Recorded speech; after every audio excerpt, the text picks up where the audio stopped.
बुध हुए वक्री।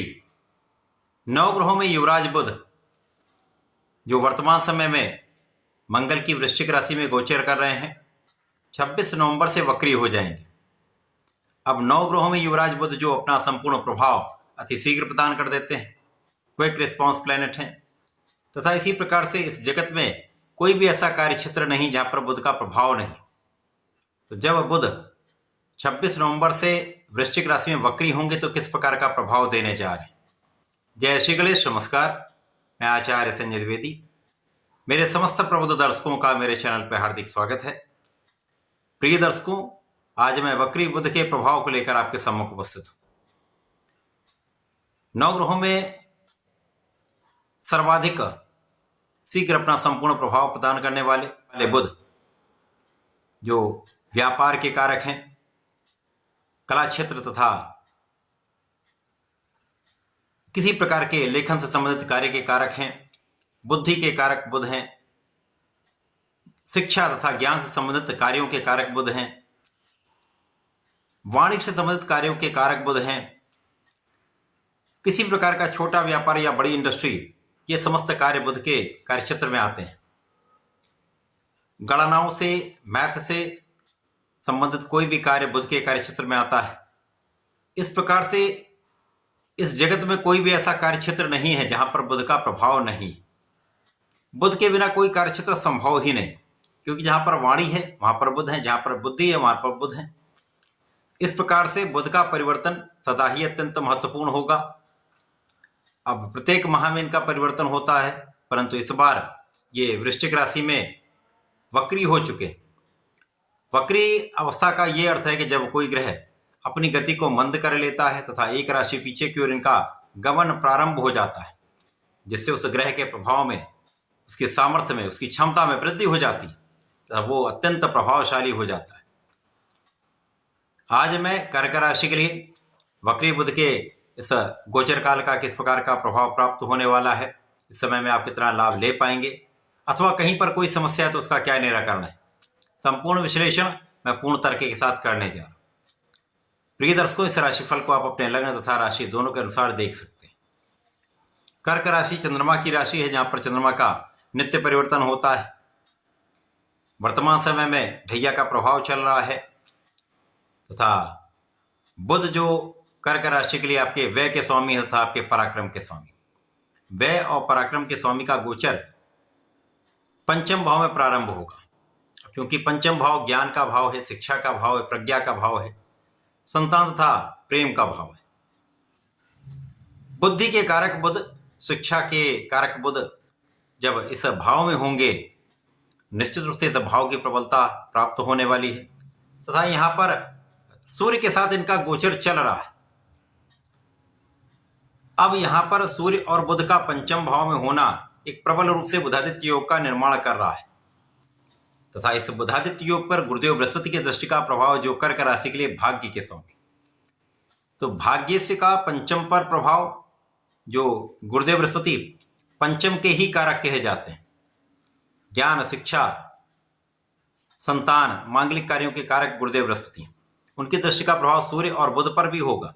इस प्रकार से जो बुध का ये वक्री काल है आपके पंचम को प्रबल करेगा, इसके साथ ही साथ चतुर्थ भाव पर भी इनका संपूर्ण प्रभाव होगा। तो बुध जिन भाव के स्वामी हैं उन पर भी इनका प्रभाव पड़ने वाला है। इस समय में निश्चित रूप से आपका ज्ञान अत्यंत प्रबल रहेगा, शिक्षा में आपका मन लगेगा। जो विद्यार्थीगण हैं वो बहुत अच्छा करने वाले हैं, शिक्षा में उनको सफलता मिलेगी। इसी प्रकार से जो लोग प्रतियोगिता परीक्षा की तैयारी कर रहे हैं, नौकरी के लिए प्रयासरत हैं, उनको सफलता मिल सकती है। इस समय में यदि आप अपना संपूर्ण प्रयास करेंगे तो सफलता के अवसर आपके लिए बढ़ रहे हैं। इस समय में ज्ञान शिक्षा से विशेष लाभ भी आपको प्राप्त होगा। शिक्षा और ज्ञान का यदि आप अपने कार्यक्षेत्र में, अपने व्यापार में अथवा अपने प्रोफेशन में पूर्ण रूप से उपयोग करते हैं, सही ढंग से इनका लाभ लेते हैं, तो ये समय आपके लिए अत्यंत अनुकूल होने वाला है। इस समय में आपका ज्ञान भी अच्छा होगा, आपका धैर्य भी बढ़ेगा, आपके अंदर संयम भी रहने वाला है तथा आपकी वाणी अत्यंत प्रभावशाली हो जाएगी। इस समय में आपके अंदर की सकारात्मकता यहाँ पर प्रकट होने वाली है तथा सूर्य के साथ बुध का प्रभाव निश्चित रूप से आपको शासन सत्ता से, सरकारी तंत्र से विशेष लाभ देने वाला है। यहाँ पर संतान भी अच्छी रहेगी, संतान से आपको सुख भी प्राप्त होगा तथा इस समय में आपके परिश्रम में कई गुना वृद्धि हो जाएगी। इस समय आपका आत्मबल बहुत अच्छा रहेगा। जब आपका आत्मबल बहुत अच्छा होता है तो आपका कार्यक्षेत्र भी विस्तृत होता है, क्योंकि यहाँ पर आप पूर्ण रूप से परिश्रमी होते हैं, अपने कार्यक्षेत्र में निष्ठा के साथ लगे होते हैं तथा आपका संपूर्ण प्रयास यहाँ पर होता है, तो सफलता भी मिलती है।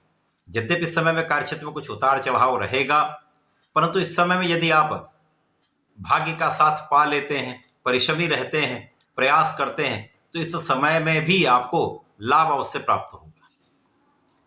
तो कार्यक्षेत्र में समस्याएं आएंगी, परंतु उन समस्याओं का आप निराकरण अपने बुद्धि और अपने ज्ञान से, अपने धैर्य से करने वाले, क्योंकि यहाँ पर आपके शासन सत्ता का गुण भी अच्छा रहने वाला है, आप नेतृत्व अच्छा करते हैं। तो इस समय में आपके इस गुण के कारण, आपकी योग्यता के कारण बहुत कुछ समस्याएं यहाँ पर कम होने वाली। प्रयास ये करें अपने कार्यक्षेत्र में लोगों को साथ लेकर चलें, समन्वय बनाकर चलें, किसी भी प्रकार के विवाद से बचें। इस समय में आपकी इच्छा तो निश्चित रूप से पूर्ण होगी। इस समय में यदि आप अपना संपूर्ण प्रयास करते हैं तो निश्चित रूप से कहीं ना कहीं आपकी अधूरे कार्य भी पूरे होने लगते हैं, या जो कार्य विलंबित हो रहे हैं उनमें भी प्रगति हो जाती है। तो ये समय आपके लिए अनुकूल हो रहा है। इस समय में कुछ व्यय बढ़ सकते हैं। आप अपनी शिक्षा में, आपके संतान की शिक्षा में कुछ व्यय करने वाले हैं। कुछ व्यय आप अपने ज्ञान को बढ़ाने में कर सकते हैं, कुछ व्यय आप अपने व्यापार को बढ़ाने के लिए कर सकते हैं। तो ये समय आपके लिए अनुकूल हो रहा है।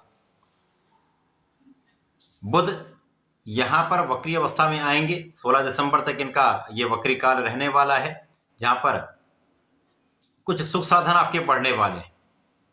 जो आप सोच रहे थे कि कुछ अपने सुविधाएं बढ़ाएं, भूमि भवन का कुछ योग बनाएं, तो इस समय में आपके प्रयास के कारण आपका ये प्रयास सफल हो सकता है। इस समय में आपका कुछ धन आपकी सुख सुविधाओं में अथवा आपके सुखों की वृद्धि करने में व्यय हो सकता है। माता पिता के सुखों में वृद्धि होगी तथा यहाँ पर अपने कार्य क्षेत्र में पूर्ण निष्ठा के साथ कार्य करते रहते हैं, किसी प्रकार की कोई लापरवाही नहीं करते हैं, संपूर्ण प्रयास करते हैं, लोगों के साथ समन्वय बनाकर कार्य करते हैं। तो इस समय में कोई बड़ी हानि का योग नहीं है, परंतु ध्यान तो आपको अवश्य रखना पड़ेगा। यहाँ पर सावधानी भी रखनी पड़ेगी। यहाँ पर आपको धर्माचरण करना चाहिए, धर्म के मार्ग पर चलना चाहिए, न्यायोचित कार्य करना चाहिए। किसी प्रकार का अनुचित धन अथवा अनुचित व्यवहार आपके लिए हानिकारक हो सकता है। इस समय में आपको नियमित रूप से भगवान सूर्यदेव को जल देना चाहिए। प्रत्येक सोमवार को भगवान महादेव पर जलार्चन करें, दूध से अभिषेक करें, ओम नमः शिवाय पंचाक्षर मंत्र का जप करते रहें। इस समय का अनुकूल प्रभाव आपको प्राप्त होगा। इसी प्रकार से प्रतिदिन भगवान गणपति का ओम गंग गणपतये नमः का 27 बार भी जप कर लेंगे तो विशेष लाभ आपको प्राप्त होगा। तो ऐसा करके इसका लाभ लें। धन्यवाद, नमस्कार।